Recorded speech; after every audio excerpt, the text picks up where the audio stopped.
সহজ রেসিপিতে দারুণ স্বাদের ডিমের কোরমা। হ্যালো এভরিওয়ান, ওয়েলকাম টু রিনার হাতের রান্না। আশা করছি আপনারা সবাই ভালো আছেন। হাজির হয়ে গেছি কমন একটি রেসিপি নিয়ে। এই রেসিপিটা কমন হলো, খেতে কিন্তু অসম্ভব মজার। আবার এটা তৈরি করতে বেশি মশলার প্রয়োজন হয় না, হাতের কাছে থাকা ঘরোয়া মশলা দিয়ে কিন্তু এই কোরমাটা করা যায়। যারা নতুন রাঁধুনেছেন তাদের কিন্তু খুবই উপকারে আসবে। তো কথা না বাড়িয়ে চলুন রেসিপির মূল পর্বে চলে যাই। এখানে আমি 7টার মতো ডিম সিদ্ধ করে 2 টেবিল চামচ সয়াবিন তেল দিয়ে সামান্য একটু লবণ দিয়ে ভেজে নিয়েছি। তারপর চুলায় একটি হাঁড়ি বসিয়ে এখানে আমি 1/3 কাপ সয়াবিন তেল দিয়েছি, 2টো তেজপাতা, সামান্য একটু জয়ত্রী, 5টি লবঙ্গ, গোলমরিচ 5 থেকে 6টি এলাচি দিয়েছি 4টি এবং দারচিনি দিয়েছি 1 পিস। এখন দিয়ে দিচ্ছি 1/3 কাপ পেঁয়াজ কুচি দিয়ে এখন পেঁয়াজটাকে ভেজে নিব। তো অনবরত নেড়ে চেড়ে পেঁয়াজটাকে আমি ভেজে নিচ্ছি। তো পেঁয়াজটা যখন ভাজা হয়ে যাবে, কালারটা চেঞ্জ হয়ে এসে তখন এখানে আমি দিয়ে দিচ্ছি পেঁয়াজ বাটা। আমি এখানে 1/3 কাপ পেঁয়াজ বাটা দিয়েছি। দিয়ে এখন পেঁয়াজের সাথে পেঁয়াজ বাটাটাকেও একটু ভেজে নিচ্ছি। পেঁয়াজ বাটাটা যদি তেলের সাথে ভালো করে ভেজে নিই তাহলে পেঁয়াজের কাঁচা গন্ধটাও কিন্তু থাকবে না। তারপরে এখানে আমি দিয়ে দিচ্ছি আদা রসুন বাটা, 1 চামচ আদা বাটা, 1 চামচ রসুন বাটা দিয়ে এখন আদা রসুন বাটাটাও কিন্তু আমি ভালো করে ভেজে নিব। এখন আদা রসুন আর পেঁয়াজটাকেও কিন্তু ভালো করে আমি ভেজে নিয়েছি।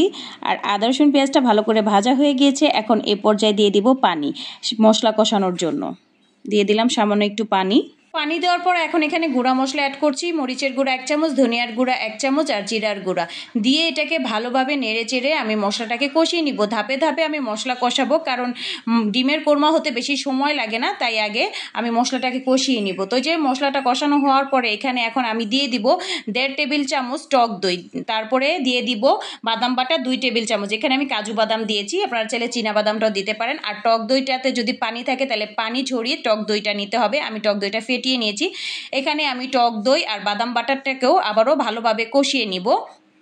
ডিমটা আগে থেকে সিদ্ধ করে ভেজে নিয়েছি, তাই বেশি সময় লাগবে না। তাই মশলাটা কষানোর পরে এখন এখানে দিয়ে দিলাম ডিমটা দিয়েই মশলার সাথে ভালোভাবে নেড়ে চেড়ে মিশিয়ে এটাকে আমি কষিয়ে নিব 4 থেকে 5 মিনিটের জন্য। আর চুলা রাসটা থাকবে মিডিয়াম টু লোয়ে। আর এখানে আমি কোনো পানি দিব না, এই মশলার মধ্যে এটাকে আমি কষিয়ে নিব। এভাবে কষানোর ফলে ডিমের ভিতরে মশলার একটি সুন্দর ফ্লেভার ছড়াবে। তো এইভাবে কষানোর পরে এখানে আমি দিয়ে দিব লিকুইড দুধ। মেজারমেন্ট কাপের 1 কাপ কুসুম গরম দুধ দিয়েছি। দুধটা আমি আগে থেকে জাল করে নিয়েছিলাম। এখানে ঠান্ডা দুধও দিতে যাবেন না, আবার গরম দুধও দিবেন না, কুসুম গরম দুধ দিবেন। তারপরে দিয়ে নেড়েচেড়ে এখন ঢাকনা দিয়ে ঢেকে এটাকে আমি রান্না করে নিব। ঝোলটা যখন দেখবেন একটু কমে এসেছে তখন সে পর্যায়ে বাকি জিনিসগুলো দিয়ে দিতে হবে। আমি এখন এখানে দিয়ে দিব কাঁচামরিচ। আর আমি এই রান্নাটাও করেছি চুলার আঁচটা মিডিয়াম টু লোতে রেখে। এখন দিয়ে দিচ্ছি 4-5টার মতো কাঁচামরিচ, 1 চামচের মতো চিনিটা কিন্তু অবশ্যই দিতে হবে। আপনারা চাইলে চিনিটা একটু কমও দিতে পারেন, বেশিও দিতে পারেন। দিয়ে এটাকে নেড়ে চেড়ে মিশিয়ে নিচ্ছি। আর এখানে ঘি দরকার ছিল, বাট ঘিটা আমি পরে দিয়েছি, আপনারা এই মুহূর্তেও ঘিটা দিতে পারেন। দিয়ে এটাকে ঢাকনা দিয়ে ঢেকে আরও 4-5 মিনিট অপেক্ষা করব। 5 মিনিট পর ফিরে এসেছি। দেখুন ডিমের কোরমাটা কিন্তু রেডি হয়ে গিয়েছে। আপনারা যদি এখানে আরেকটু ঝোল রাখতে চান তাহলে লিকুইড দুধ 1 কাপের থেকে একটু বেশি দিবেন। তো শেষ পর্যায়ে দিয়ে দিচ্ছি কিছুটা পেঁয়াজ বেরেস্তা আর দিয়ে দিচ্ছি 1 টেবিল চামচ ঘি দিয়ে এখন এটাকে আমি চুলাটা বন্ধ করে 1 থেকে 2 মিনিটের মতো এভাবে ঢাকনা দিয়ে চুলায় বসিয়ে রাখবো। ঝটপট হয়ে গেল ডিমের কোরমা। সেম মশলা দিয়ে আপনারা 10টার মতো ডিমের কোরমা করতে পারবেন। সহজ রেসিপিতেই তৈরি করে ফেললাম দারুণ স্বাদের ডিমের কোরমা। ডিমের কোরমাটা দেখতে যতটা লোভনীয় হয়েছে, খেতে কিন্তু এর থেকেও বেশি ভালো হয়েছে। আমার কাছে তো খুবই ভালো লাগে ডিমের কোরমা। আমি সবসময় এইভাবেই তৈরি করে থাকি।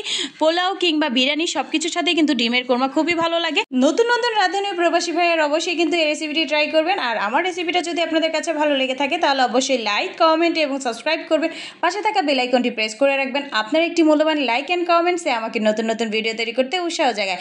তো সবাই ভালো থাকবেন, সুস্থ থাকবেন। আজকে এই পর্যন্তই। আল্লাহ হাফেজ, আসসালামু আলাইকুম।